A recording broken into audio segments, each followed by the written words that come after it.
con un cromatógrafo o escucharon hablar de la cromatografía?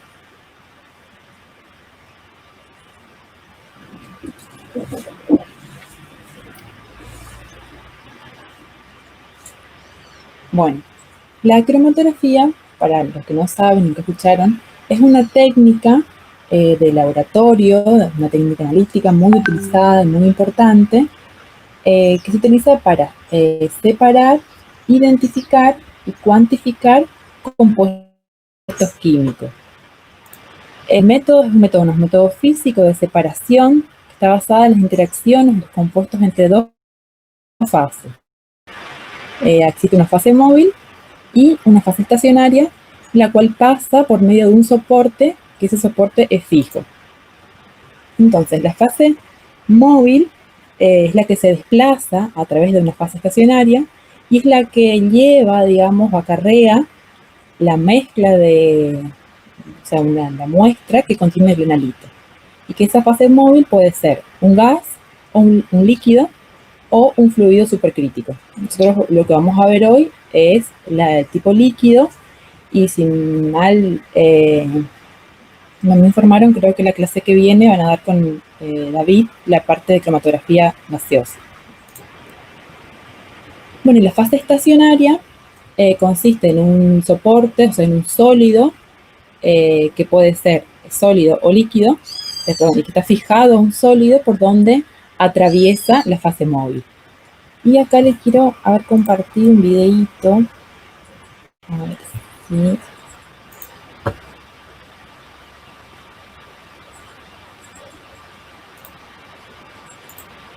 Aguanten un poquito.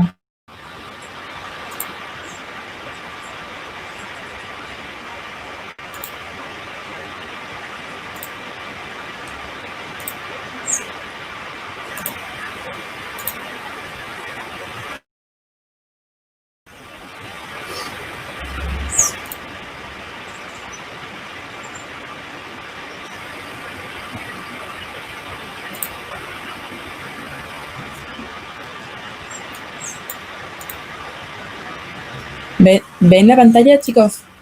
Sí, profe. ¿Están viendo algo? Sí. Sí, sí.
Bueno, esto obviamente es algo muy esquemático, pero esta es la parte, digamos, del equipo donde, donde en realidad es el fundamento de la separación mediante la cromatografía. Fíjense que este rectángulo acá es lo que representa la fase estacionaria, ¿sí?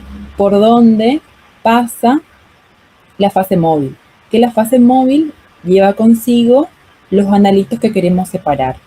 Y ahora acá se ve un poquito mejor. Un poquito más atrás, quería ver. Ahí.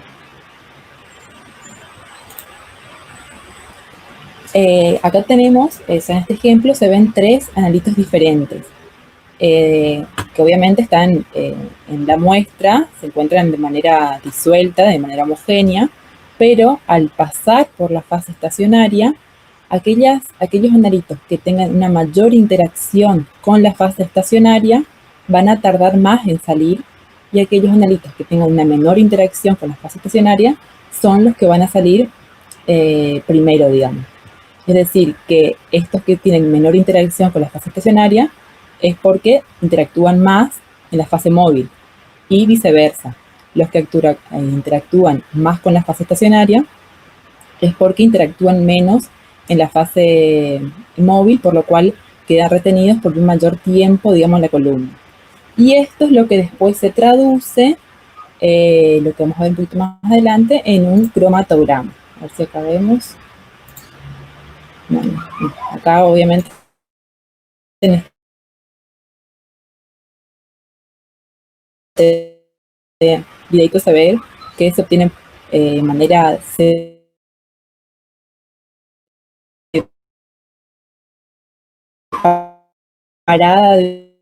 digamos, estos de los PowerPoint.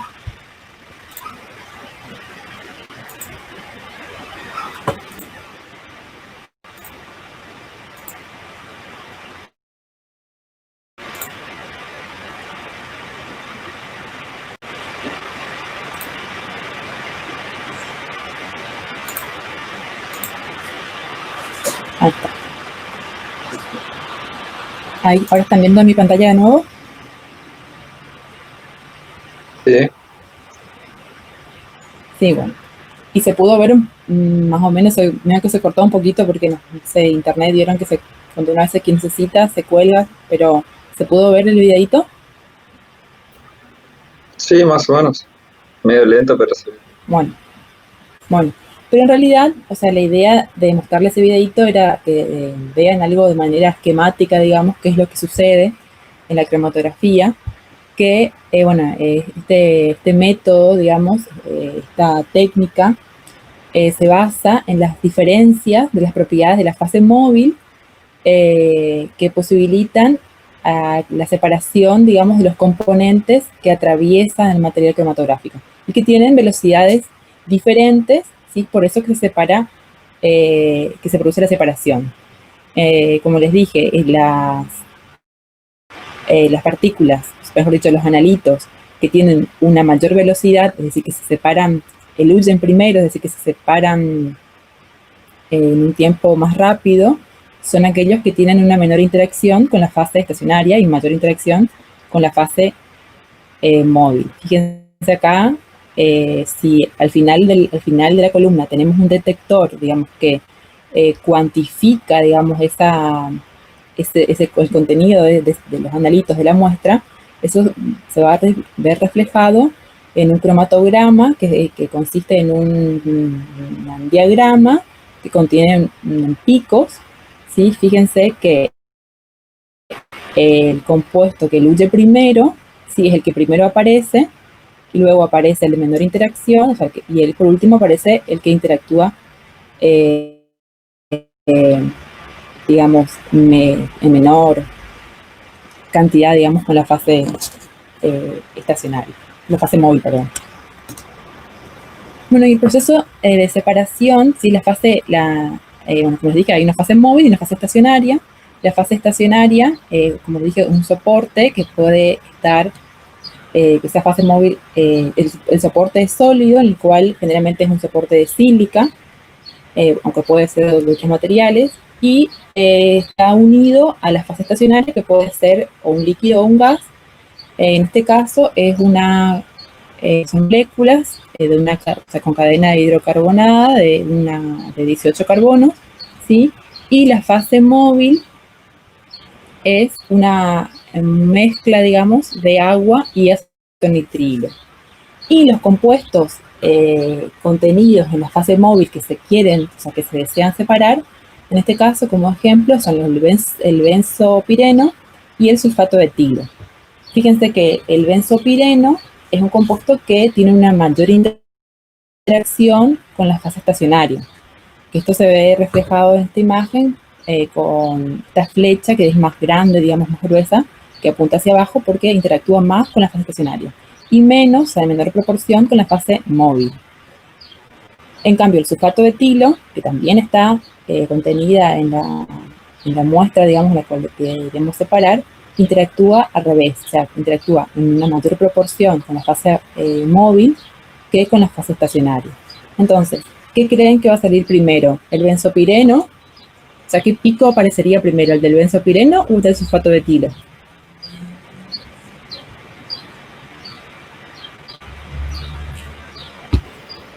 ¿El de sulfato de etilo?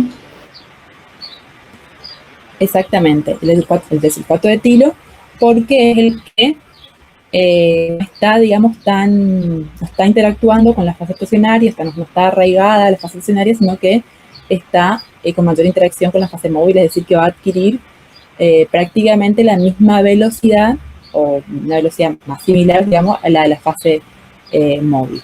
Y el benzopireno, como interactúa más con la fase estacionaria, es el que va a quedar más tiempo retenido y es el pico que se va a obtener, digamos, más o mayor tiempo.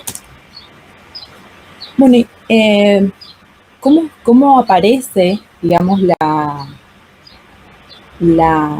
cromatografía? La cromatografía, bueno, líquida fue, digamos, descubierta por un botánico ruso, Michael Sweat, en el año 1903, quien utilizó esta técnica para separar varios pigmentos de plantas, como clorofilas y también xantófilas. Él utilizó una columna de vidrio y el relleno fue un material absorbente de alúmina, sílica y también carbonato de calcio. Colocó una muestra, una solución, mejor dicho, con pigmentos con la parte superior de la columna y le agregó como solvente orgánico el éter de petróleo. Y bueno, y lo que observó, digamos, luego que ese solvente atravesó la columna, es que a medida que estos pigmentos se deslizaban por esa columna, iban dejando bandas de diferentes colores y que a cada banda, digamos, coloreada, le correspondía un pigmento, digamos, específico. Y de esta manera logró separar los diferentes pigmentos. Y bueno, y este científico fue el que le denominó a este método como cromatografía, que proviene del griego, que es croma, que significa color, y graph, que sería escribir. Digamos, de ahí proviene el nombre de esta técnica. Bueno, existen diferentes tipos de cromatografía líquida que se basan, digamos, en cuanto a, o sea, se pueden clasificar, mejor dicho, en cuanto al tamaño de los analitos que se desean separar, o bien también de acuerdo a la fuerza iónica, o si es un compuesto, digamos, iónico o no iónico, si es soluble en agua o es no soluble en agua. Y bueno, los compuestos de alto peso molecular, que poseen un valor de mayor a 10.000, la separación, digamos, el tipo de cromatografía es la exclusión por tamaño, la más utilizada, o también, bueno, la de intercambio iónico por fase inversa. Y las de menor peso molecular se utilizan dependiendo del carácter iónico de los analitos. Se pueden utilizar en la cromatografía líquida de fase normal, fase inversa, o también a través de la cromatografía de intercambio iónico. Bueno, y como yo les dije, dependiendo la naturaleza de la fase móvil, la cromatografía se puede clasificar en la cromatografía de gases, cromatografía líquida o de fluidos supercríticos. Nosotros lo que vamos a ver hoy es la cromatografía líquida, que esta a su vez se separa en la cromatografía líquido o de reparto, que está la fase estacionaria, el líquido es absorbido o unido a una superficie sólida, y el tipo de equilibrio se da debido a la distribución entre los dos líquidos inmisibles, que son inmisibles, obviamente. Luego, otro tipo de cromatografía líquida es del tipo líquido sólido o de adsorción, donde la fase estacionaria es un sólido y el tipo de equilibrio es por adsorción. La de intercambio de iones, donde la fase estacionaria es una resina de intercambio iónico y el tipo de equilibrio es justamente un intercambio de iones. El otro tipo es por exclusión por tamaños, donde la fase estacionaria es un líquido que posee un sólido polímero y el tipo de equilibrio es de distribución-exclusión. Y el último método de cromatografía líquida es por afinidad, donde la fase estacionaria es un grupo de líquidos específicos unidos a la superficie sólida y el tipo de equilibrio se debe a la distribución entre el líquido de la superficie, y la del líquido móvil. Bueno, la cromatografía de absorción se basa principalmente, bueno, en la diferencia de la afinidad, digamos, en cuanto a la absorción de esos componentes de la muestra sobre la superficie del sólido que está en la fase estacionaria. La fuerza con la que este compuesto es absorbido, del componente, depende tanto de del tipo de interacciones como también de la magnitud que existe entre esas interacciones y también del componente de la fase estacionaria. Esta cromatografía de absorción es una técnica útil para separar compuestos de polaridad baja o media. También se pueden separar compuestos muy polares, debido a que pero se requiere una gran retención y se utilizan absorbentes que son muy poco activos. Y bueno, pero previamente hay que hacer tratamientos químicos para reducir la polaridad. Después, la cromatografía de reparto. Esta cromatografía se basa principalmente en la diferencia de solubilidad de los componentes de la fase estacionaria y también en la diferencia de solubilidad de los compuestos de la fase móvil. Esta se utiliza para la separación de mezclas de compuestos de polaridad media o alta, pero también se puede utilizar cromatografía de papel, sobre sílice hidratada, de fase inversa, que es de alta eficiencia. Después la de exclusión por tamaños. En este caso, la fase estacionaria, como yo le dije, ya es un material poroso que varía, o sea, el tamaño del poro es el que se puede variar y permite, dependiendo del tamaño del poro, va a permitir la entrada de ciertas moléculas de manera selectiva, digamos, dejando afuera las moléculas de mayor tamaño. Entonces, esta separación se basa principalmente en la exclusión por diferencia de tamaño o de forma o también de carga. Y bueno, esta se utiliza para determinar estructuras terciarias y cuaternarias de proteínas y también para determinar el peso molecular de algunos compuestos de polímeros sintéticos o naturales. Pero es una cromatografía en realidad de baja resolución. Y la de intercambio de iones, esta cromatografía, bueno, justamente se basa en la atracción entre los iones del soluto y la carga de la fase estacionaria. En la superficie de la fase estacionaria se presentan grupos, o sea, se ubican grupos que están ionizados y que pueden retener a los iones que circulan de la fase móvil. Y generalmente para este tipo de cromatografía se usan detectores conductimétricos y también se puede jugar, digamos, con el cambio, digamos, del pH de la fase móvil.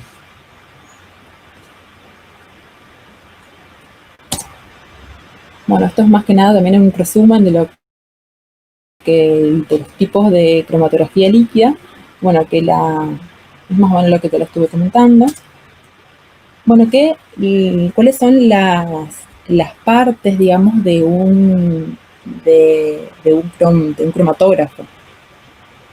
Bueno, en primer lugar, sí, se dispone de un recipiente que contiene el solvente, es decir, la fase móvil, la cual se succiona a través de una bomba y que esta bomba, digamos, lo que hace justamente es bombear, digamos, el solvente hacia la columna del cromatógrafo y antes de la inyección, digamos, del solvente a la columna se encuentra, digamos, una sección donde se introduce la muestra, la introducción de la muestra puede ser de manera manual o automática, dependiendo del tipo de cromatógrafo.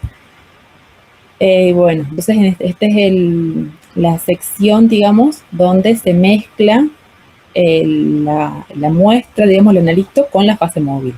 Y bueno, y entran en forma conjunta en la columna. Atraviesan la columna y luego pasa a un detector. Sí, que el detector lo que hace es justamente leer el contenido, digamos, de la muestra, ¿sí? Y lo traduce, eso vamos a ver más adelante ahora, en qué consiste esos diferentes picos, y cómo se pueden, digamos, determinar las cantidades, digamos, de los analitos presentes en las muestras. Bueno, acá es un ejemplo, ¿sí?, de la separación de dos componentes de un cromatograma, o sea, de un cromatógrafo, mejor dicho, en columna. Fíjense que, bueno, esto representa la columna, ¿sí?, donde en la parte superior se inyecta, o sea, se introduce, mejor dicho, el solvente junto con la muestra, que la muestra tiene, bueno, como dije, dos componentes, componentes A y B, y esto, digamos, representa la columna que contiene el relleno, digamos, que contiene la fase estacionaria, ¿sí? Esta primera columna representa el tiempo cero, antes de que la muestra, digamos, ingrese a la columna, y las otras columnas, los otros grafiquitos, digamos, representan los tiempos siguientes, el tiempo 1, 2, 3 y 4, que son los tiempos, digamos, durante el transcurso, digamos, de la fase móvil que atraviesa, digamos, la columna. Bueno, a medida que se va agregando el oyente, sería que es la fase móvil, las moléculas de soluto que van haciendo, o sea, se van arrastrando, o sea, junto con el solvente a través de la columna, ¿sí? Y se va produciendo una transferencia entre las dos fases, sería entre la fase estacionaria y la fase, perdón, entre la fase móvil, mejor dicho, y la fase estacionaria. Y se van generando equilibrios, digamos, nuevas zonas de equilibrio entre esas dos fases. Bueno, como el soluto solo se puede mover con la fase móvil, digamos, la velocidad media a la que migra ese soluto va a depender de la fracción de tiempo total que tarda en pasar por esta fase. Y esa fracción de tiempo además es pequeña, como ya dije, en solutos que son retenidos fuertemente por la fase estacionaria, y va a ser más grande este tiempo cuando sea más probable su retención en la fase móvil. Como en este caso sería el compuesto A, es el que tiene un menor tiempo, ¿sí?, de retención con la fase estacionaria, ¿sí? Bueno, y estas diferencias entre las velocidades de los dos componentes, digamos, determinan si la mezcla se puede separar o no. Digamos, si esos tiempos, si esas velocidades son iguales, quizás, o sea, estos dos compuestos no se podrían separar. Justamente en esto se basa la cromatografía, en que las velocidades de dilución, digamos, de los solutos sean diferentes. Bueno, fíjense, acá en la parte de abajo se ve cómo se obtiene el cromatograma, ¿sí? En el tiempo 3, aparece el pico que corresponde al componente A de la muestra, que es el que sale, el huye primero, y en el tiempo 4 aparece el componente B, que es el que huye en un tiempo más largo.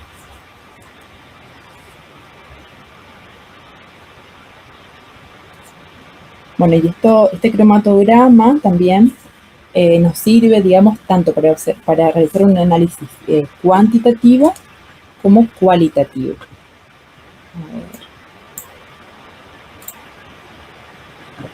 Decimos que el análisis es cualitativo cuando queremos determinar solamente la presencia o ausencia de un determinado componente, ¿sí? Lo que se hace generalmente es, se debe pasar un patrón, digamos, con las muestras que nosotros queremos determinar, y con los patrones se va a observar cuál es el tiempo al cual eluyen, o sea, se detectan estos compuestos, ¿sí? Y luego se hace pasar por la columna la muestra, y ahí vamos a ver si la muestra que nosotros queremos determinar si los componentes que queremos determinar se encuentran o no en esa muestra, debido a que van a aparecer a los mismos tiempos de retención que los patrones, ¿sí? En cambio, también este método también se utiliza para un análisis cuantitativo, que se basa justamente en determinar la altura o el área de las curvas, o sea, de los picos. Y con eso se puede determinar la concentración de los componentes que están presentes en una determinada muestra. Obviamente, cuanto más alto, más grande sea el área del pico, eso indica que la muestra, digamos, posee una mayor concentración de ese compuesto. Bueno, los parámetros cromatográficos importantes, digamos, para poder caracterizar a los cromatogramas son, como primer parámetro, el tiempo de retención. Fíjense que, bueno, en este grafiquito vemos acá, chicos, ¿se escucha bien? ¿Están viendo?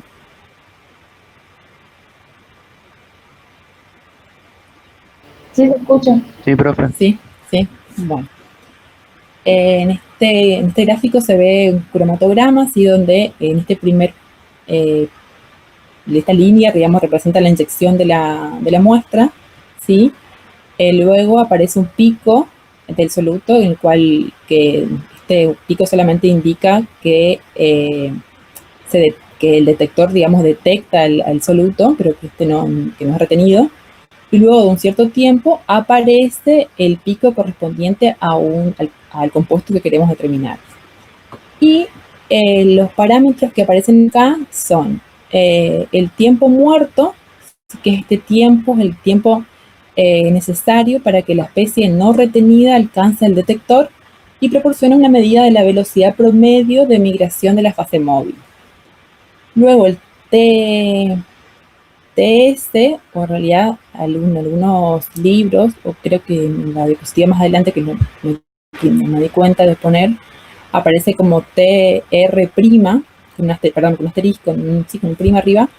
Esto representa el tiempo del analito, digamos, real que pasa por la fase estacionaria, ¿sí? Y TR, que es todo el tiempo, o sea, indica el tiempo de retención total, que es el tiempo requerido para que el analito llegue al detector después de la inyección de la muestra. O sea, desde que se inyecta la muestra hasta que se detecta, hasta que aparece el pico, esto representa el tiempo de retención, que es la suma del tiempo muerto, o sea, de TM, perdón, y de el TS.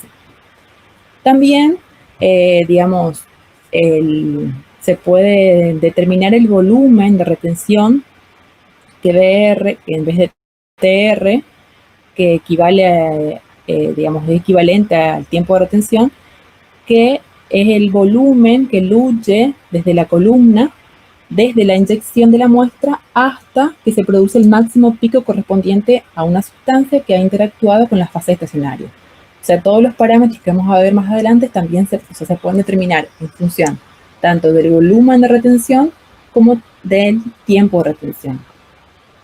Yo, a fines prácticos, digamos, los ejemplos que le doy es en función del tiempo de retención.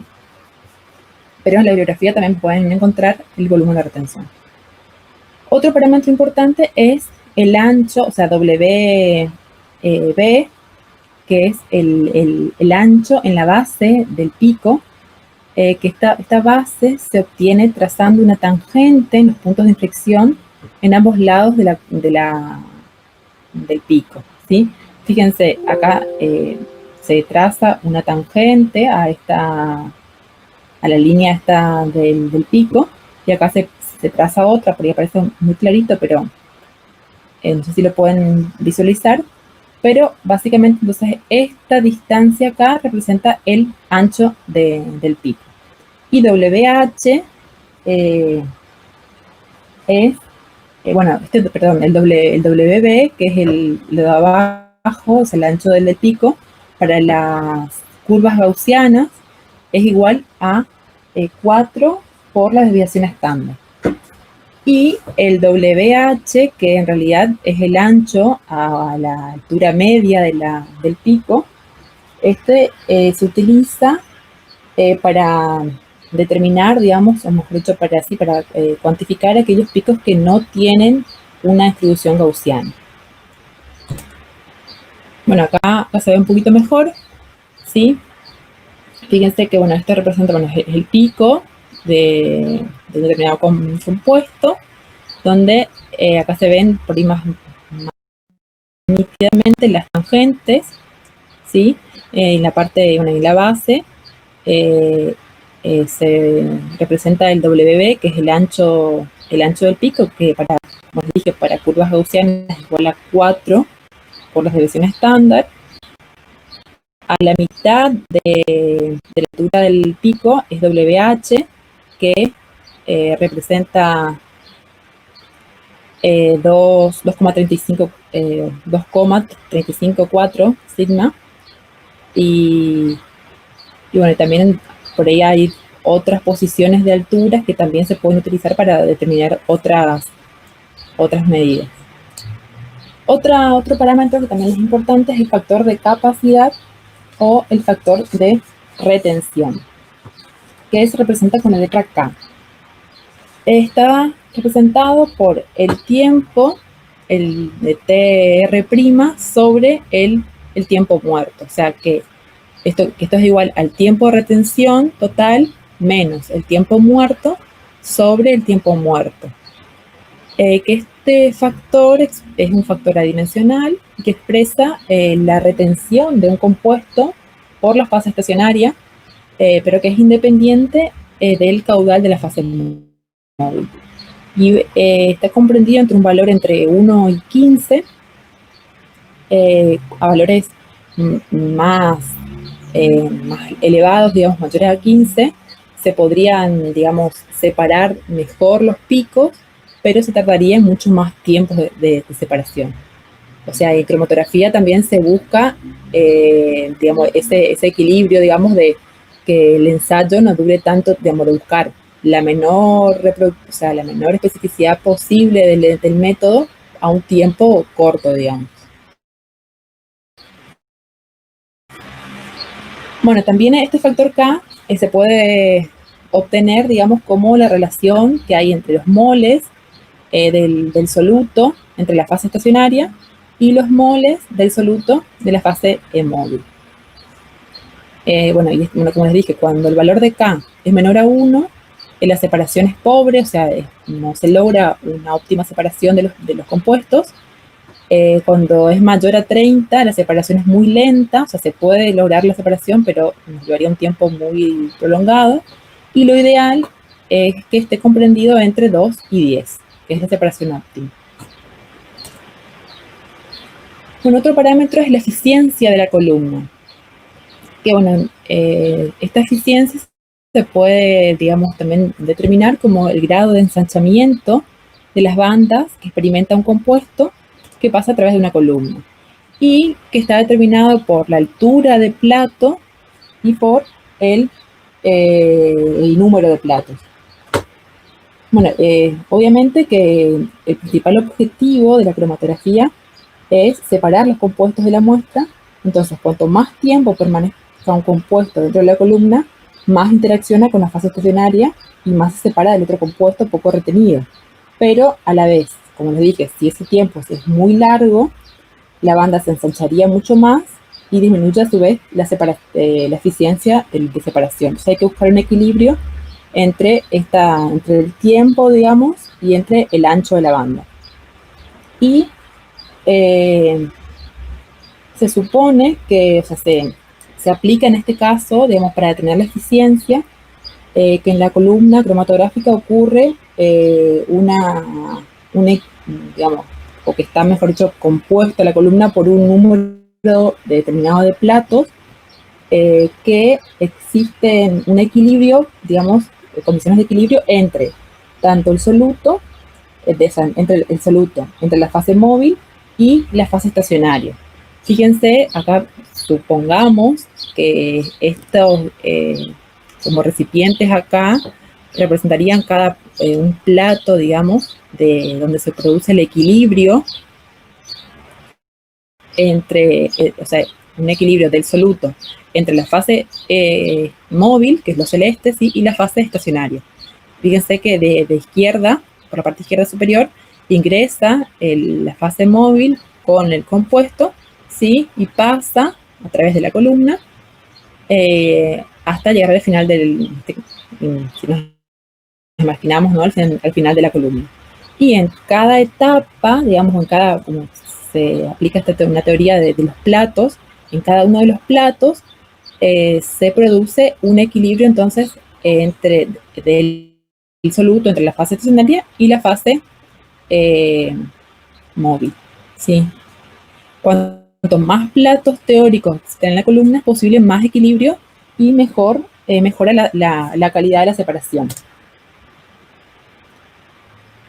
O sea, mejora la eficiencia.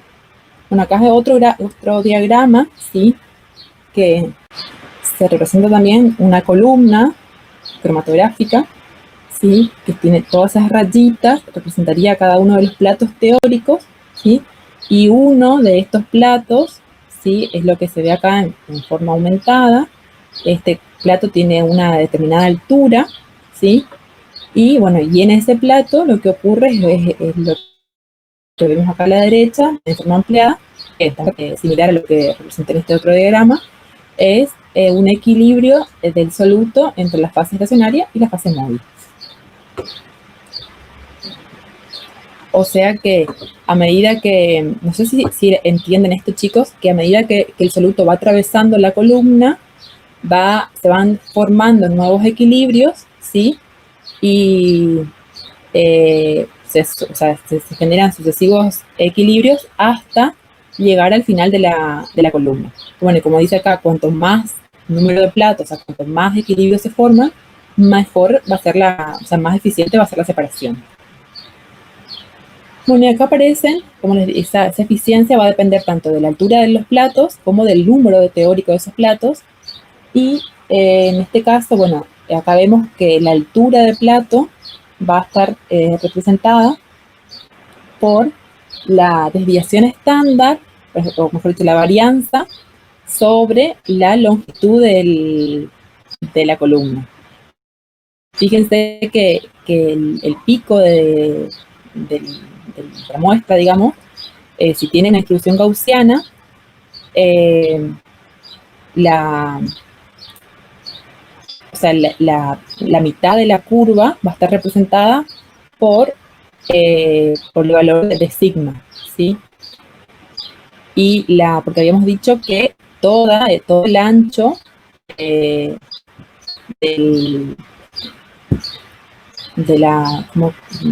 pico era igual para una distribución gaussiana, era igual a 4 sigma.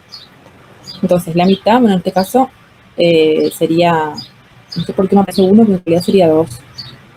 Bueno, pero bueno, en resumen, digamos, la altura del plato está dada por, entonces, la desviación estándar sobre por la varianza sobre la longitud de la columna.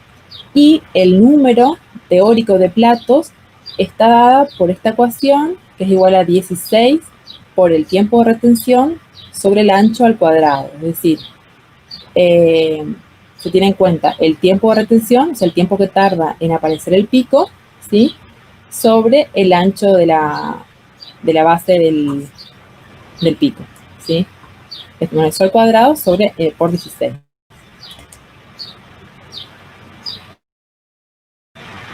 Bueno, y otra manera, bueno, de expresar, bueno, esto ya, bueno, les dije que la altura del plato entonces es igual a la varianza sobre la longitud de la columna, y el número de platos está dado por acá en el anterior no habíamos visto, perdón.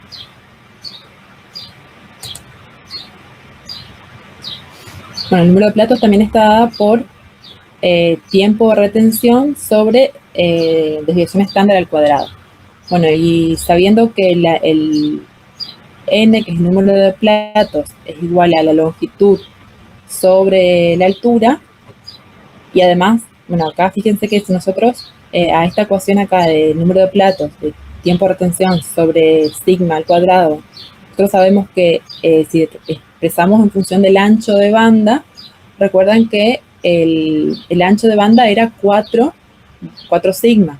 De acá sale, digamos, el término de 16. Porque si acá reemplazamos por 4 sigma, el 4 al cuadrado sería 16, sí, y acá reemplazando nos quedaría esta, no sé si entienden, digamos, esta ecuación, ¿sí? O sea, reemplazamos lo que equivaldría al ancho de banda, que es 4 por sigma, y de esta manera obtenemos otro término. Pero bueno, en resumidas cuentas, la eficiencia de la columna es mayor, digamos, cuanto mayor es el número de platos, ¿sí? Y cuanto menor es la altura de los platos, o sea, cuando la altura de los platos tiende a cero, o sea, cuando esa distancia, digamos, de equilibrio se da a una menor altura, digamos. Bueno, acá también observamos que, como también nos dicen las ecuaciones, ¿sí? Que los picos, o sea, una separación es más eficiente cuando los picos tienen un ancho de banda bajo, ¿sí?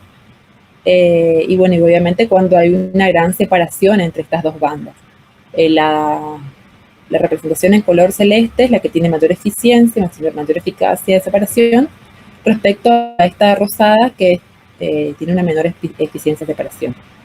Bueno, los picos deben ser agudos, es decir, que los anchos de base deben ser pequeños.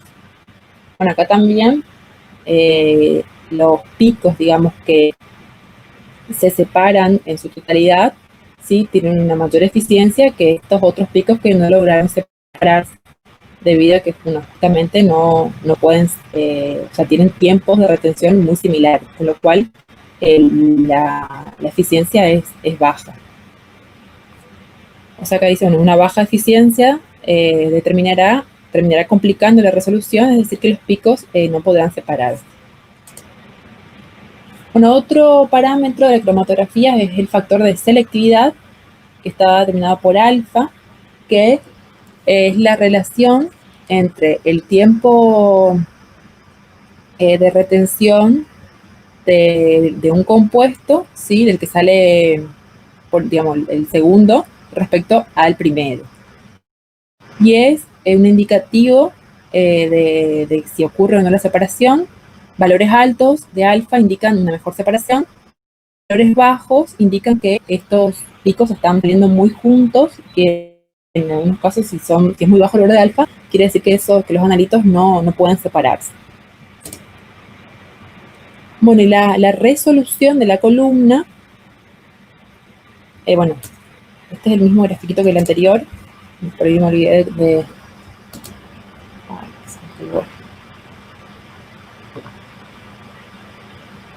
bueno, en este gráfico, ¿sí? Vemos que, bueno, se inyecta la muestra, ¿sí? Transcurre un cierto tiempo y aparece el primer pico, o sea, la muestra que está menos retenida con la fase estacionaria, y luego aparece el segundo pico del segundo compuesto, ¿sí? El tiempo de retención 1, ¿sí? Está representado por este TR1, ¿sí? Y el tiempo de retención 2 por TR2, que es el tiempo que aparece cuando aparece el segundo pico. Bueno, la resolución indica qué tan separadas están las dos bandas en relación con sus anchos y proporciona una medida cuantitativa de la capacidad de la columna para separar los dos analitos, ¿sí? Y la ecuación de la resolución de la columna está dada por 2 por delta T sobre la suma de los anchos de banda del primer pico, o sea, del primer compuesto, más el ancho de banda del segundo compuesto, ¿sí? Y si reemplazamos el delta T, que en realidad es el tiempo de retención B, menos el tiempo de retención del compuesto A, ¿sí? Llegamos a esta otra ecuación, ¿sí? Que vale lo mismo. Bueno, acá vemos también que, bueno, como les dije, que valores bajos, digamos, de la resolución de la columna, ¿sí? Indica que los compuestos no pueden separarse, o sea que la columna no tiene una buena resolución, digamos, de separación. En este caso, fíjense que esta tercer cromatograma, digamos, es la que tiene una buena resolución, ya que se ve que se puede observar que los dos compuestos pueden separarse con una mayor eficiencia, digamos, ¿sí? A ver, sí, bueno, ¿qué más dice? Bueno, para una fase estacionaria dada, la resolución puede mejorarse aumentando la longitud de la columna, lo que implica un aumento del número de platos, ¿sí? Pero, o sea, si queremos mejorar esta resolución, por ejemplo, de este primer cromatograma, aumentamos la longitud de columna, lo cual aumentaría el número de platos, pero eso se traduce, digamos, en un mayor tiempo de ilusión, o sea, un mayor tiempo de la corrida de la muestra en el cromatograma. Y eso, a su vez, también es algo ineficiente, por eso que hay que buscar un equilibrio entre estos parámetros, digamos. Bueno, ¿y cómo podemos mejorar el rendimiento de separación? Entonces, lo que podemos hacer es variar alfa, ¿sí? Que es el factor de selectividad, y también el factor de capacidad, ¿sí? Esto se puede variar modificando la temperatura del ensayo y también la composición de la fase móvil. También podemos mejorar la separación, como les dije, aumentando el número de platos de la columna, pero eso equivale a un mayor tiempo. O también podemos aumentar la eficiencia si disminuimos el tamaño de la partícula de relleno o reducimos la viscosidad del solvente.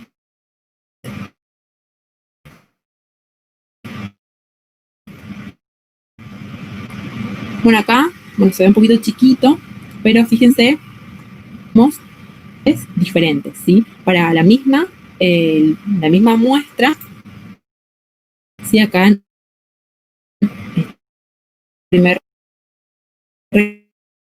cuadro vemos que la mezcla de solvente es un 70% metanol y un 30% de agua. Fíjense que se inyecta la muestra y la muestra está contenida en 4 componentes.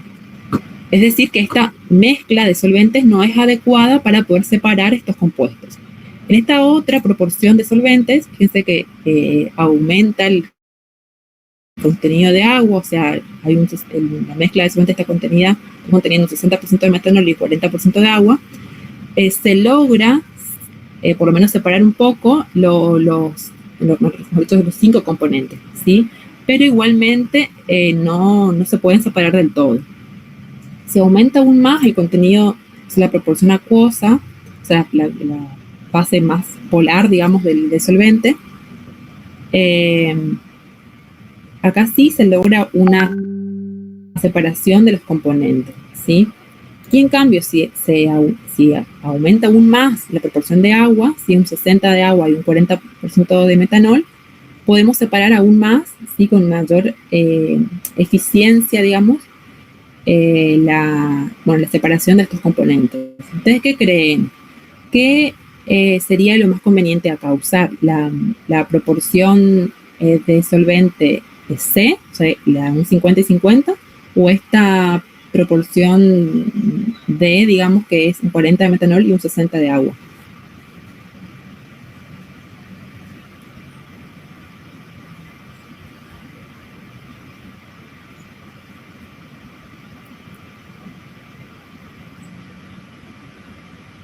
¿Qué creen que sería lo más conveniente?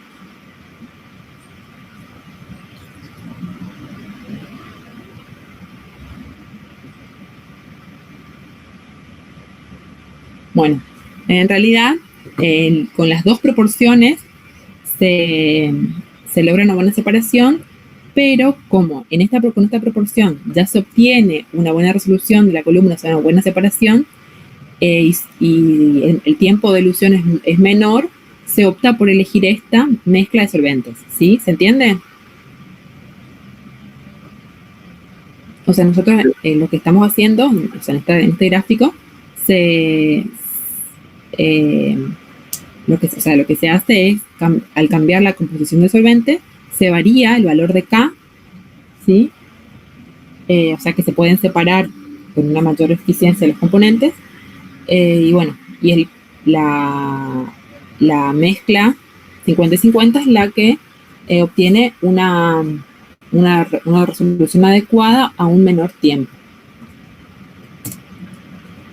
Bueno, y ahora, chicos, ¿Cómo están para hacer un cálculo? Acá el ejemplo que les doy es, bueno, una muestra que contiene dos compuestos, donde el primer compuesto, o sea, un compuesto representado por el pico 1 y el segundo por el pico 2. Este primer compuesto, o sea, el pico 1 aparece con tiene un tiempo de retención de 5 minutos y el otro pico es de 12,5 y el ancho de base de la banda del pico 1 es igual a 7,2 y el del segundo es de igual a 6. Se pide que calculen la eficiencia de la columna para cada uno de los analitos y la resolución de los.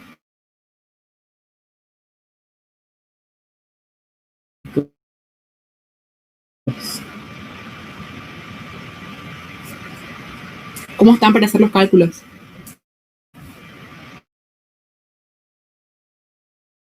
Mucho hacer esto. Chicos, ¿están ahí? ¿Me escuchan?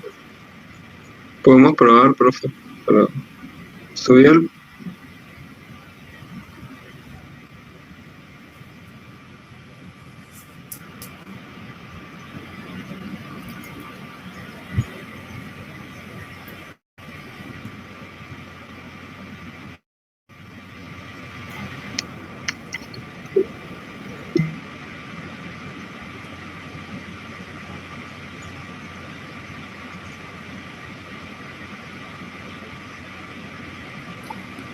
Profe, ¿usted subió esto? No, todavía no le mandé a Patricia. Deberían anotarse en sus cuadernos ahí los valores y yo vuelvo a las diapositivas de atrás. Bueno.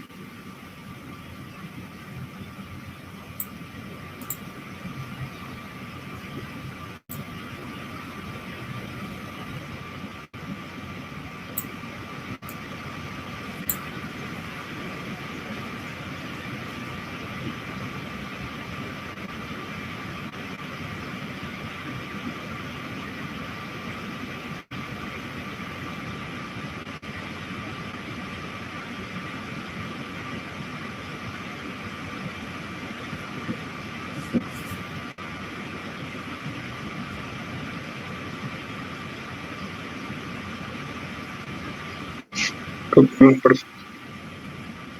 Bueno, si ya la mayoría copió esto, le vuelvo a las diapositivas donde estaban las fórmulas.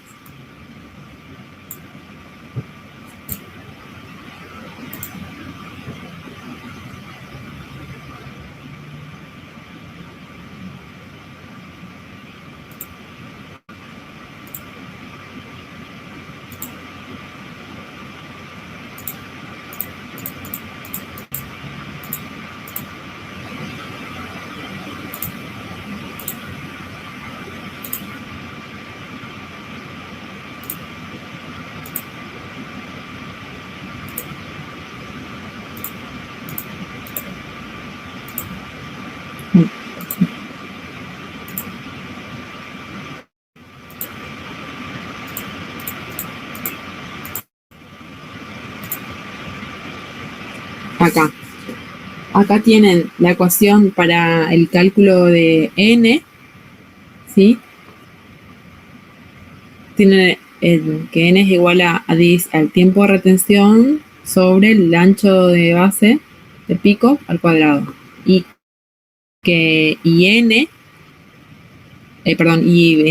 h despejan de acá, ¿sí? De L, que es la longitud de la columna, que también le da como dato, sobre el valor calculado de número de platos.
¿Alguien, chicos, está calculando?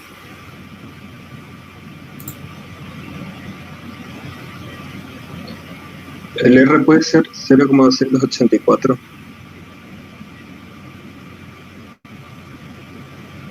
No, a mí me da más alto.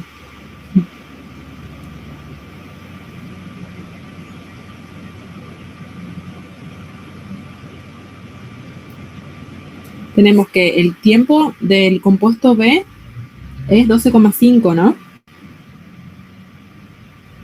Sí. El tiempo del compuesto A es 5, Ajá. bueno, sobre digamos, un medio de el ancho sería de 7,2 más, más 6. 6. Ah, sí, sí, no, está bien. Puede ser, sí. Yo cuando hice resté, creo. A ver.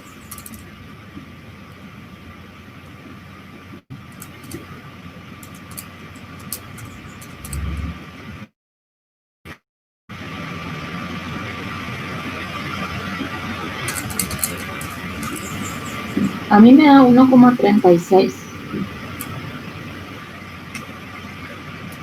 Calculé Sí, a vuelta mí y me da en media. realidad 1,136. Sí, A mí calculé- 1,136, ¿puede ser? Sí, Ah, perfecto, sí. ¿Cuánto? Perdón. 1,136. Un poco, calculé vuelta y me ha parecido, pero más bajo. No sé por qué. Bueno. 1,102 me queda. Voy a ver qué está mal.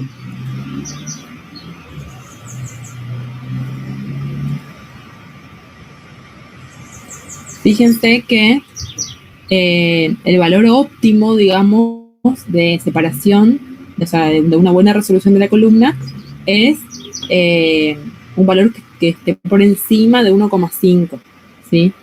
O sea que si este valor nos da 1,136, quiere decir que la columna, digamos, no está teniendo una separación, una eficiencia, una resolución excelente, digamos. Puede ser que ya esté media agotada, ¿sí?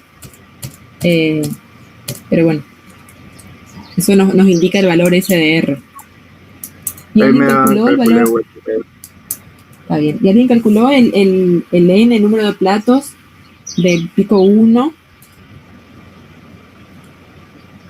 y del pico 2?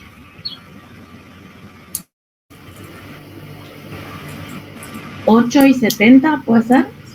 69 en realidad. Sí. Sí.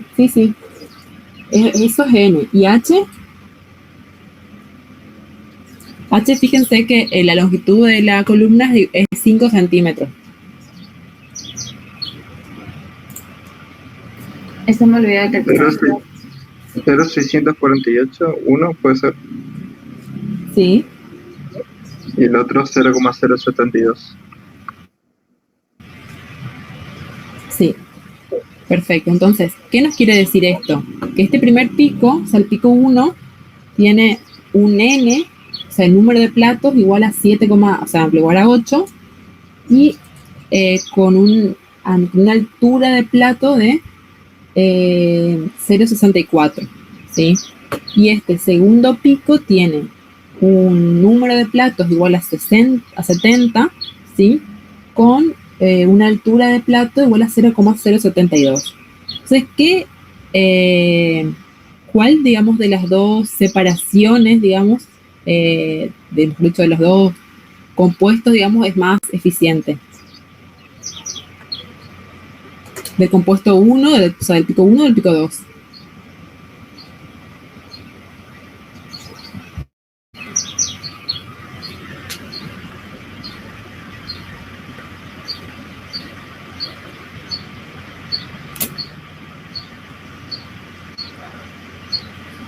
Bueno, por ahí no recuerdan de lo que yo les mencioné. El que tiene mayor número de platos y menor altura, ¿puede ser, profe? Exactamente, ¿sí? Vendría a ser el pico 2, ¿sí? O sea, ¿a qué vamos con esto? Es que la eficiencia, digamos, no está ni por la altura del pico, sino ni tampoco por si sale primero o sale por último, ¿sí? Porque eso depende más de la afinidad, digamos, del compuesto con las fases, sino que está dada más que nada por el tiempo, ¿sí? Como lo dice la ecuación, ¿sí? El tiempo y el ancho de base, ¿sí? O sea que por ahí acá en esta gráfica quizás no se ve bien, pero no quiero apagar el cursor porque no me gusta. Este segundo pico, fíjense que tiene un ancho de 6, ¿sí? En cambio, por ahí pareciera que son iguales, pero este primero es de 7,2 y este segundo es 6. O sea que, bueno, y este segundo pico da un elevado número de platos, o sea que hay mayor cantidad de equilibrios, digamos, que se producen entre el soluto y las fases estacionaria y fase móvil, y por ende, al haber mayor número de platos, la altura de platos es menor, o sea que tiende a 0, ¿sí? O sea, esta entonces sería la de menor eficiencia, digamos. ¿Sí se entendió, chicos? Sí, profe. Sí, sí. Bueno, y ahora pasamos a los componentes de un cromatógrafo de líquidos, ¿sí? Bueno, los recipientes de solvente generalmente se utilizan varios, ¿sí? Porque fíjense, como ya hemos visto, que muchas veces se hace una mezcla, digamos, de diferentes solventes, de diferentes proporciones, con lo cual existe un regulador, digamos, de caudal, digamos, de cada solvente para que produzca la mezcla, ¿sí? También cada recipiente tiene una purga y un filtro, digamos, para eliminar posibles burbujas de aire que puedan alterar, digamos, la resolución de el cromatograma, ¿sí? Bueno, luego de la salida de los solventes, ¿sí? Esto pasa a través de una válvula, ¿sí? Que van hacia la bomba, donde la bomba contiene también una válvula, tanto de entrada, ¿sí? Como de salida, ¿sí? Que esta bombea al solvente, ya obviamente mezclado, hacia un amortiguador de pulsos, que es para evitar justamente también las posibles fluctuaciones, que pasa por otra válvula donde se produce la inyección, digamos, de un compuesto para cebar digamos, la inyección, y de esa manera evitar también la acumulación de aire en el sistema, digamos, de transporte del solvente. Luego pasa por un filtro, luego pasa por un regulador de contrapresión, por un transductor de presión, y luego se inyecta la muestra, ¿sí? O sea, el analito, que queremos determinar la composición, y finalmente atraviesa la columna, ¿sí? Que fíjense que la columna, o sea, fíjense todo el sistema, ¿sí?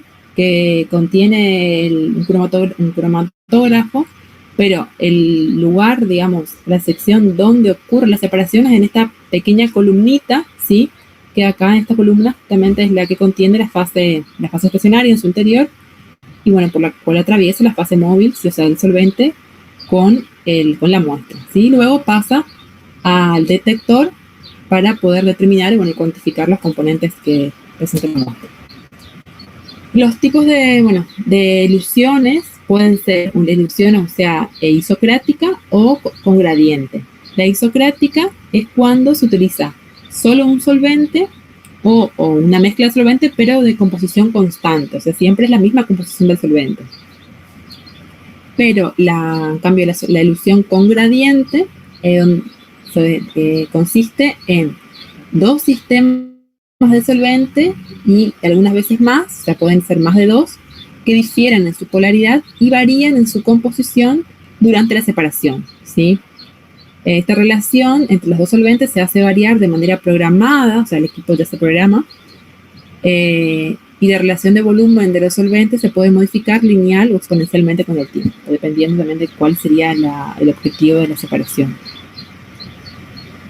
Acá vemos esta ilusión isocrática, la separación de una muestra que contiene 10 componentes, o sea, 10 compuestos, y bueno, fíjense que el tiempo, bueno, de retención, sí, es de 10 minutos. Primero aparecen varios picos y son 30 minutos. Leí el 10 acá del número compuesto. El tiempo de retención es de 30 minutos, donde fíjense que el último compuesto sale aproximadamente a los 28 minutos, digamos, de la corrida del cromatograma. En cambio, la misma muestra, si se hace pasar por un sistema que contiene una dilución con gradiente, se reduce muchísimo el tiempo de retención y, bueno, también se obtiene dentro de todo una buena resolución, sí, pero de esta manera se reducen los tiempos, bueno, y se obtienen también buenos resultados. ¿Vale? O sea, el tipo de dilución que se utilice va a depender también del tipo de muestra y de qué es lo que queremos, qué compuestos se quieren separar. Bueno, los recipientes que contienen la fase móvil, o sea, los solventes, generalmente suelen ser de vidrio. Bueno, como también lo mencioné, pueden haber uno o más de uno, o sea, más de un frasco. Los volúmenes de los frascos son aproximadamente de 500 mililitros y están equipados a un sistema que, o sea, para eliminar los gases disueltos que puedan contener en el líquido, o sea, en el solvente, y también para eliminar el posible polvo que esté contenido en el líquido, o sea, posibles contaminantes. Esos gases que están disueltos en el solvente lo que producen es alteraciones de los flujos, o sea, producen flujos inestables y también provocan un ensanchamiento de las bandas, con lo cual, digamos, alteran las mediciones, digamos, disminuyen la eficiencia del método, digamos. Bueno, y además, tanto las burbujas como el polvo también infieren en el funcionamiento de los detectores. Los solventes también, como los mencioné en las diapositivas anteriores, están equipados, digamos, a un sistema de purga para eliminar, o sea, arrastrar los gases que se encuentran disueltos en la solución. Bueno, esa purga se suele utilizar un gas inerte que sea insoluble en la fase móvil. O bueno, también se utilizan filtros para eliminar, para retener las partículas sólidas contaminantes que estén suspendidas en el solvente y de esa manera evitar, digamos, daños a la bomba o también daños en los sistemas de inyección y de obturación de la columna. La presencia de aire en el solvente, digamos, que atraviesa obviamente la columna, se ve luego, digamos, en el cromatograma como un ruido, digamos, como una fluctuación, digamos, en el detector, ¿sí? Bueno, obviamente eso se trata, obviamente, de evitar que suceda, digamos, para poder obtener una línea de base, digamos, lo más recta posible, digamos, sin alteraciones y sin presencia de ningún contaminante. Los sistemas de bombeo se utilizan presiones, o sea, son sistemas que generan presiones de hasta 414 bares. La salida del sistema de bombeo deben ser libres de pulsos. La tasa de flujo debe variar, o sea, generalmente varía entre 0,1 y 10 mililitros por minuto. Y la reproducibilidad del flujo es de 0,5% o mayor. Generalmente se utilizan bombas reciprocantes, que son las más utilizadas. Generan un movimiento cíclico de unos más pistones con válvulas de entrada y salida. Poseen elementos compresibles del circuito que atenúan las variaciones. Y las que poseen 2 pistones son las más adecuadas. Estas bombas, las reciprocantes, tienen la desventaja de que a veces producen un flujo con pulsaciones, por eso que requieren un sistema de amortiguador de pulsos, pero la ventaja es que utilizan muy pequeño volumen interno, digamos, de la bomba, que varía entre 35 y 400 mililitros, generan altas presiones, alrededor de 500 kilogramos por centímetro cuadrado, es de fácil adaptación a la dilución con gradiente y trabaja con caudales constantes. En cuanto a los sistemas de inyección de muestra, la precisión, digamos, de los resultados depende de la reproducibilidad con la que se introduce la columna, o sea, la muestra en la columna. O sea, siempre, si la inyección de la muestra puede ser de manera manual o a través de bucles o rizos, que son de manera automática, ¿sí? Si se hace de manera manual, o sea, siempre hay que tratar de que se realice esa inyección con la menor reproducibilidad posible para no alterar, digamos, o sea, que ese no sea un factor, digamos, de dispersión después en los resultados, ¿sí? Por eso que siempre debe haber un solo operador que realice la inyección de las muestras para un análisis determinado, ¿sí? Porque entra en juego, digamos, el volumen que le agregamos a las microjeringas, ¿sí? Y también a la fuerza, digamos, o que inyectamos ese flujo, digamos, en el cromatógrafo. Por eso, bueno,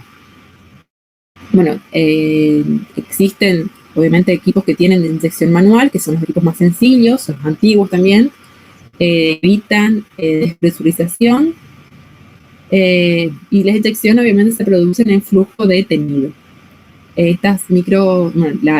Los volúmenes de inyección, tanto de manera manual como de manera automática, son del orden de décimas de microlitro hasta 500 microlitros. O sea, es un volumen mínimo, digamos, que se inyecta de muestra al equipo.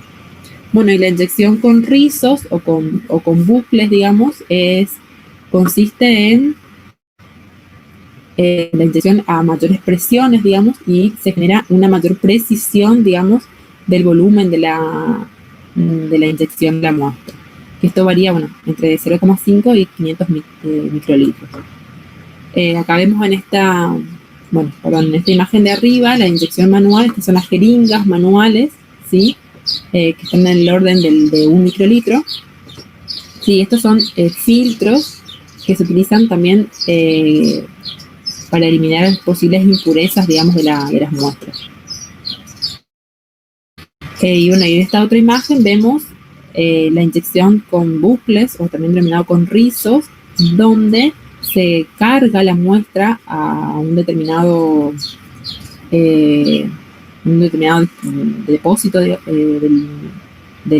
sistema de inyección, y la posición del rizo se encuentra, cuando se carga la muestra, se encuentra en una determinada posición. Y luego, cuando queremos que se inyecte la muestra, lo que se hace es mover, ¿sí?, en la posición de esta manijita, digamos, y la entrada del solvente atraviesa uno de los orificios, ¿sí?, da una vuelta, digamos, en este dispositivo, y arrastra, ¿sí?, la cantidad, digamos, establecida de la muestra, ¿sí? Las columnas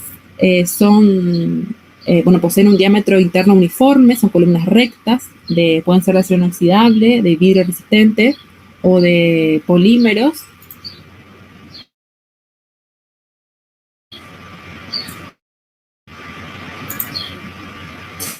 Chicos, ¿ustedes me están escuchando? Sí. Ahora hay una pregunta acá. Sí, profe, se escucha. Sí, la longitud de la columna varía entre 5 y 25 centímetros, poseen un diámetro interior entre 3 y 5 milímetros, el diámetro de partícula de relleno varía entre 3 y 5 micras, y el número de platos varía entre 40.000 a 70.000. También existen microcolumnas que tienen una longitud menor de 3 a 7,5 centímetros, y un número de platos de alrededor de 100.000. Obviamente las microcolumnas son mucho más caras, digamos, que las columnas.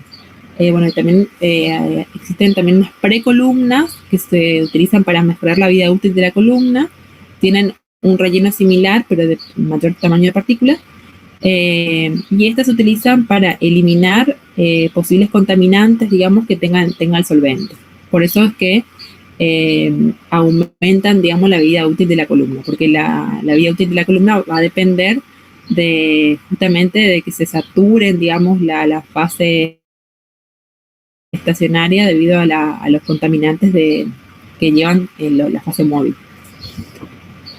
Bueno, la temperatura a la cual operan las columnas son las temperaturas constantes y varían, digamos, las columnas vienen preparadas para un rango desde la temperatura ambiente hasta 150 grados centígrados.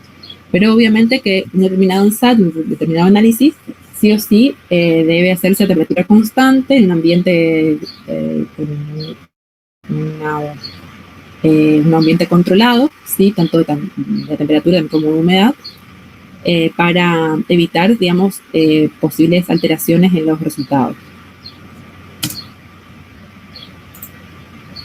Bueno, los detectores son instrumentos analíticos que se adaptan a las celdas de flujo para medir las concentraciones bajas de los solutos. Un detector de cromatografía líquida de alta resolución debe tener un volumen interno mínimo con el fin de reducir el ensanchamiento de banda y ser compatible con el flujo de líquidos. Y hay detectores que están basados en la propiedad de la solución, o sea, de la fase móvil, y hay otros detectores basados en las propiedades del analítico. Los que se basan en las propiedades de la fase móvil son aquellos detectores de índice de refracción, de constante dieléctrica o de la dirección. Y los que se basan en las propiedades del analito son aquellos que miden la absorbancia, la región de ultravioleta, la fluorescencia o corriente de difusión. Bueno, los detectores más utilizados son los de absorción de radiación UV, o sea, UV visible, la fluorescencia, el índice de refracción y los electroquímicos. Bueno, y también se utilizan los de espectrometría de masa. Bueno, los detectores de absorción en el UV visible, los volúmenes de las celdas son de 1 a 10 microlitros.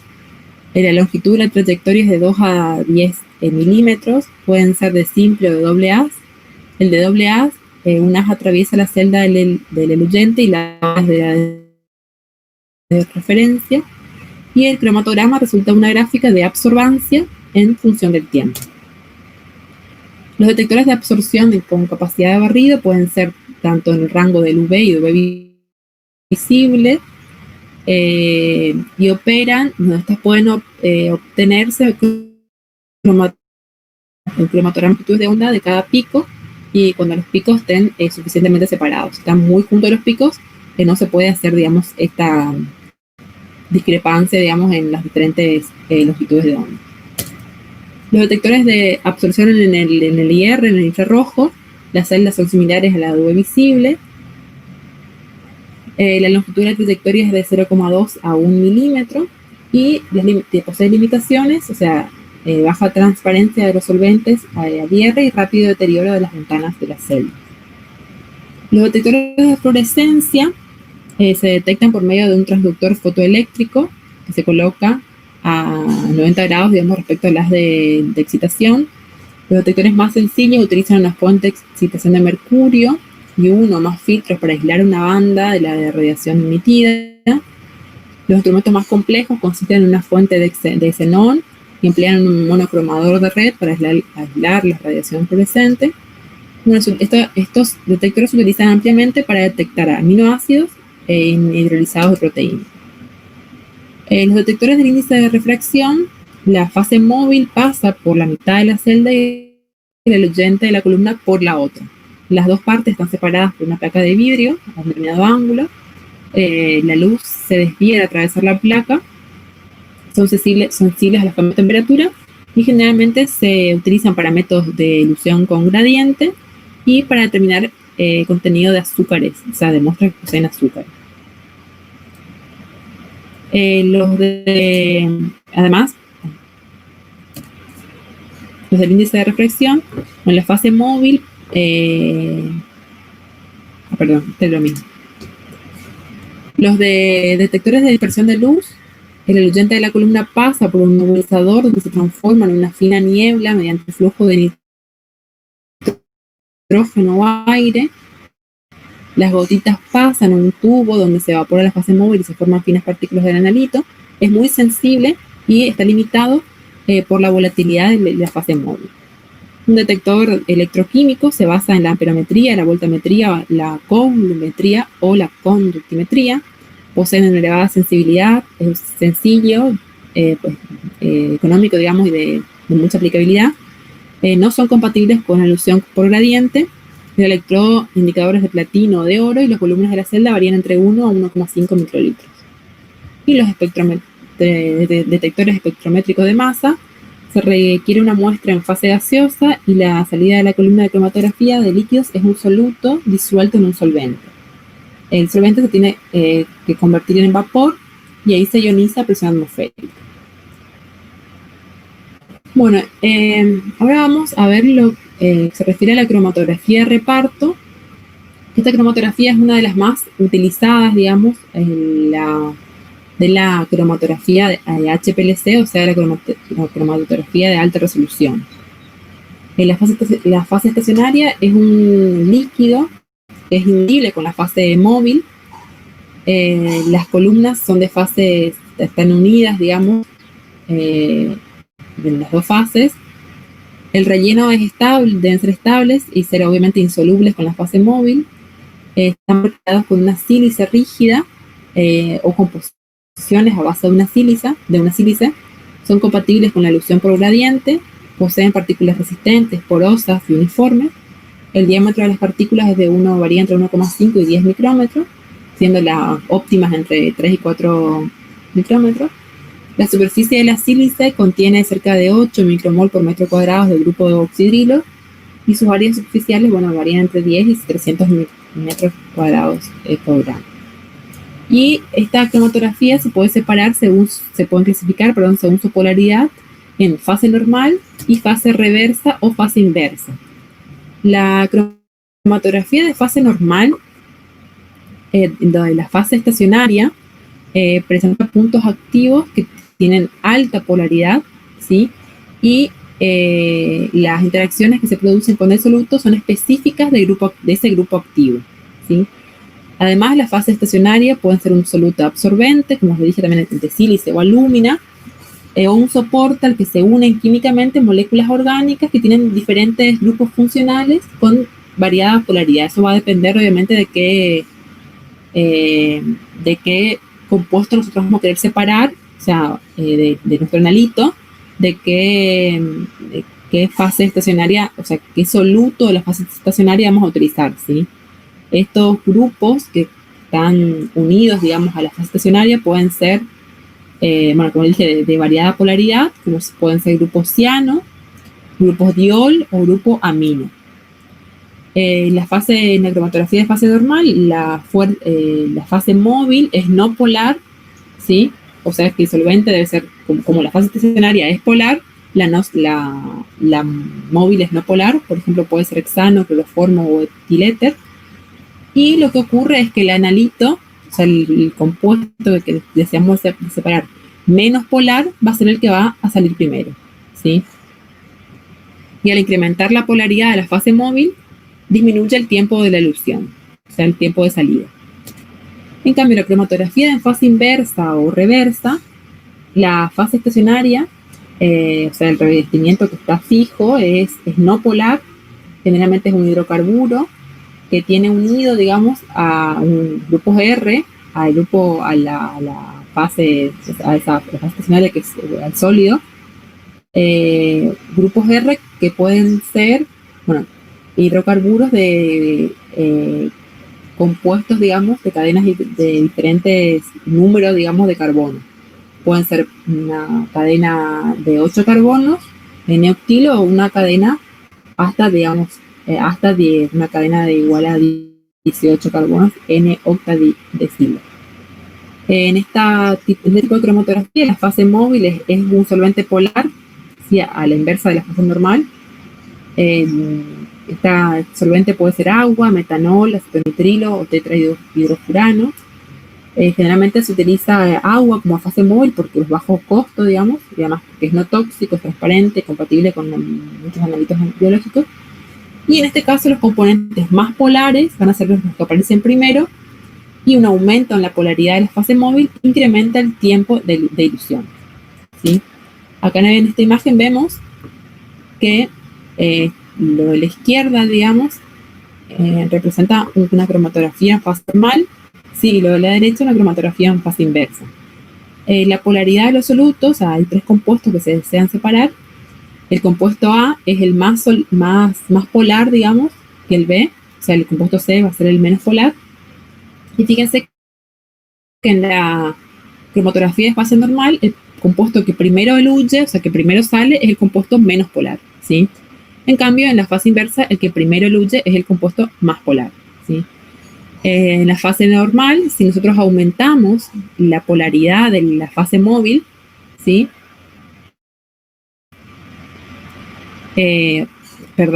Si aumentamos, el tiempo disminuye, ¿sí? En cambio, en la fase inversa, si nosotros disminuimos la polaridad, ¿sí? Porque en este caso es una polaridad elevada, acá si disminuimos la polaridad, ahí estamos disminuyendo el tiempo de ilusión. Acá vemos un ejemplo de un cromatograma donde se inyectó, digamos, una muestra que contenía estos 6 compuestos, ¿sí? Y fíjense que en la fase estacionaria esta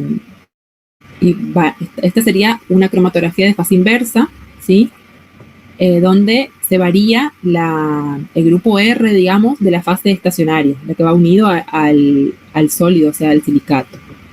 Si tenemos un grupo metilo, ¿sí? Fíjense que el tiempo de elusión es bajo, sí, hay no muy buena separación de los picos.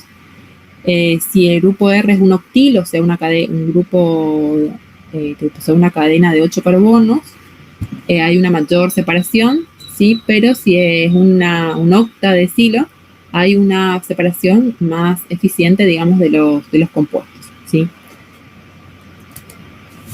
Bueno, ¿cómo podemos, qué debemos basarnos para seleccionar la fase móvil, ¿sí? Nosotros también vimos que la variación del número de platos, de la constante de selectividad y la constante de capacidad mejoran, digamos, podemos mejorar la resolución de una columna. El factor de retención, ¿sí? O factor de retención relativa, ¿sí? Es el que se puede manipular experimentalmente con más facilidad debido a que depende de la composición de la fase móvil. O sea que nosotros podemos, esto habíamos visto también en una diapositiva anterior, variando las proporciones de la fase móvil, ¿sí? Nosotros podemos mejorar, ¿sí? la separación de los compuestos. Bueno, para un funcionamiento óptimo, este valor de K debería estar comprendido entre 2 y 10. Cuando el ajuste solo de K es insuficiente para obtener picos individuales sin superposición, ahí se recurre a variar el factor de selectividad, o sea, variar alfa. Y la forma más simple de producir variaciones en alfa, digamos, como apareció en la A, es modificando la composición de la fase móvil, pero procurando mantener K dentro de un intervalo razonable. O sea, modificar la composición, pero mantener los tiempos de retención, digamos, la proporción de relación de los tiempos similares. También alfa se puede cambiar eligiendo un relleno de columna distinto. Bueno, las propiedades que tienen las fases móviles más utilizadas, ¿sí? Fíjense que el agua es el solvente más mayor polaridad, ¿sí? Uno de los más utilizados. Luego, en menor polaridad, le siguen el etilenglicol, el acetonitrilo, que también es muy usado, el metanol, el acetato de etilo, el etanol, el cloroformo, y eso tienen una menor polaridad. Bueno, como les dije, lo que se hace en la práctica es justamente variar las proporciones de estos solventes, ¿sí? Para obtener diferentes polaridades de la fase móvil y así poder separar los compuestos, digamos, que nosotros tenemos, que queremos separar de una determinada muestra, ¿sí? Acá este es un ejemplo, ¿sí? Donde bueno, se utiliza una columna que posee una fase estacionaria con un soporte, que en el soporte sólido está unido, un compuesto con una cadena de carbonada de 8 carbonos, que el diámetro de partículas es de 5 micrómetros, la temperatura óptima de trabajo de 50 grados centígrados, y tiene una fuerza, o sea, un flujo, mejor dicho, de 3 centímetros cúbicos por minuto. Y los analitos que se desean separar son estos 6 compuestos, estos 6 analitos, la prednisona, cortisona, hidrocortisona, dexametasona, corticotesona y cordoxolona. O sea, son analitos presentes en un medicamento. En esta primera figura vemos que el tiempo de elución es muy bajo. Fíjense que es alrededor de 2 minutos, 3 minutos, mucho. Y obviamente con esta mezcla de solventes, que es una mezcla de un 59% de agua y un 41% de ácido nitrilo, no se produce la separación total de estos compuestos. O sea que tiene un factor de capacidad, digamos, igual a 5. En cambio, esta segunda mezcla de solventes, o sea, con un 70% de agua y un 30% de ácido nitrilo, se aumenta la fase polar, ¿sí? de la fase móvil. Fíjense que el tiempo de retención es mayor y obviamente hay una mayor separación de los compuestos, pero de todas maneras no es suficiente la separación total. Lo que se hace después, o sea, se estima que este es un tiempo, o sea, que el factor de selectividad, de capacidad es aproximadamente, o sea, se considera óptimo, digamos, un tiempo de 7 minutos, porque ya eluyeron los 6 compuestos. Lo que se hace es mantener el factor de capacidad, o sea, ese tiempo, de relación de tiempo, pero variar en la composición de la fase móvil, ¿sí? Y fíjense que si esa proporción, la fase móvil contiene un 51% de agua y un 49% de metanol, ¿sí? O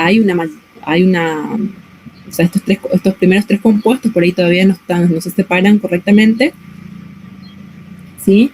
Pero si después se hace otra mezcla, digamos, con otro solvente y una mayor proporción de agua, ¿sí? Hay una mayor separación, ¿sí? Al igual que en esta otra mezcla, digamos, con tres solventes distintos, ¿sí? Esta última mezcla, o sea, de solventes, es la mejor fase móvil para la separación del grupo de compuestos, digamos, estos 6 compuestos contenidos en la muestra.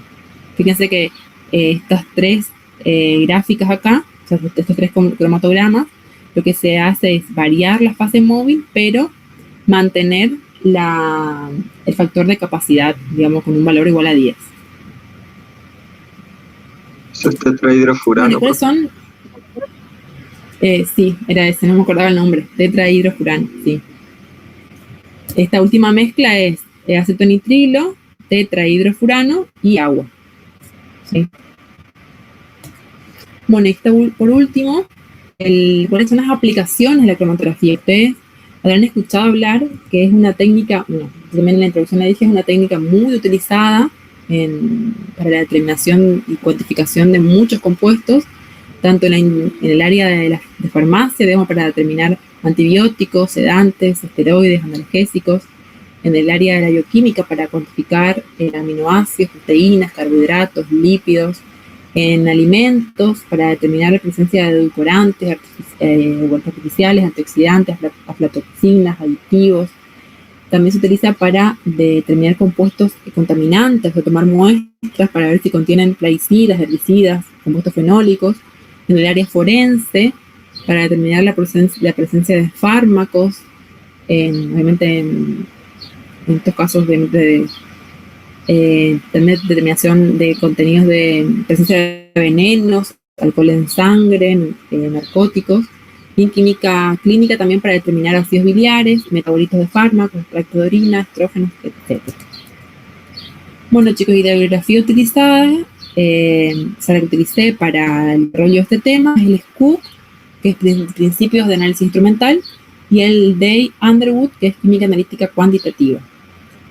Estos dos libros, no sé si ustedes tienen acceso, lo tienen en forma digital, pero bueno, los que me basé, digamos, bueno, obviamente en algunas páginas, algunos diagramas saqué de la web, pero los fundamentos teóricos los saqué de estos libros. Y bueno, y como les dije, yo ahora... ¿Cómo? Tenemos solo el SCOOP, o yo al menos. El SCOOP. Bueno, le voy a preguntar a Patricia, yo tengo el Day Underwood, que está bastante fácil de entender. Le voy a preguntarle a la profe si me deja subirle, o sea, mandarle por lo menos el capítulo de cromatografía, ¿sí? Vieron que por ahí como son, no sé si algunos docentes no permiten, digamos, no nos dejan subir estos libros, digamos, porque son obviamente escaneados, pero bueno, a ver si le hago llegar de alguna manera. Bueno. No sé, bueno, chicos, ¿alguna consulta, alguna duda, algo que por ahí pase muy rápido? ¿Qué les pareció este tema interesante? Sí, muy útiles. Utilizamos en una materia anterior, pero no con este enfoque. Será más simple. ¿En qué materia usaron?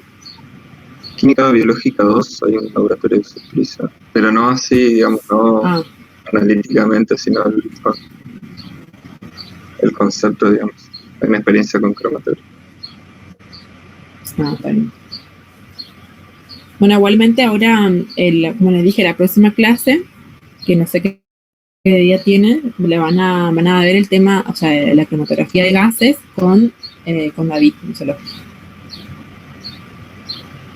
Bueno, profe, ¿le podemos consultar este tema por correo o algo así? Ay, sí, me olvidé de poner mi correo. Le escribo acá en el chat, chicos, ¿sí? Bueno. valeriatrela@gmail.com. Ahí en la portada de la presentación voy a poner mi correo para que le quede en el PDF. Bueno.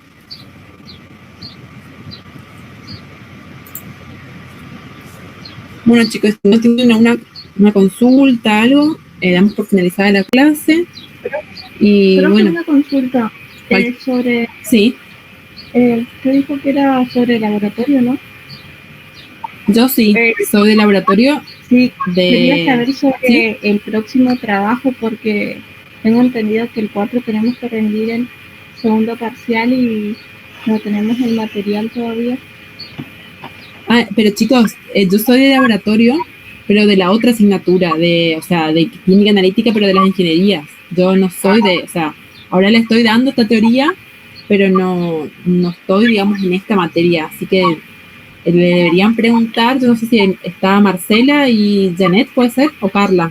Bueno. Carla y Emiliano, ¿puede ser que trabajan juntos con Carla o no? No sé. Pues en la otra. Es la... No sabría, solo a Carla le le deberían, chicos, preguntar a Carla, entonces, las preguntas. Bueno. Bueno. Ya, muchas gracias. Entonces, deberían mandarle un mensajito a Carla y sacarse las dudas con ella. Dale, profe. Gracias. Bueno, chicos, gracias a ustedes, que tengan un lindo fin de... Bueno, gracias, chao. Chao.